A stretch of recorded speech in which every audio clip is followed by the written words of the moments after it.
మీ పరమానంద స్వామి నారాయణుడు గోవింద. నీకు తెలిసినంత వరకు అమాయకుడికి, మూగవాడికి, చెవిటివాడికి ఎంత నీకు అవకాశం ఉన్నంత వరకు కూడా సహాయం చేయడమే ధర్మము.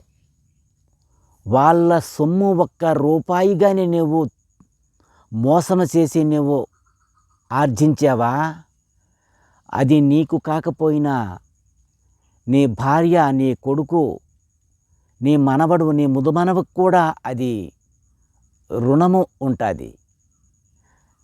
వాళ్ళకు ఒకవేళ తగలకపోయినా మరొక జన్మములో మానవ జన్మ ఉంటే నువ్వు అది రుణము తీర్చి ఆ అప్పు తీరుస్తావు. అందుకోసమే అటువంటి మూగవాళ్ళకి ఎప్పుడు కూడా మనము అన్యాయం చేయకూడదు.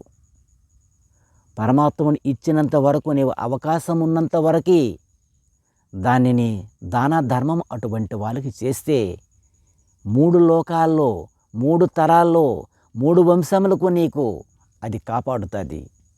మీ పరమానంద స్వామి.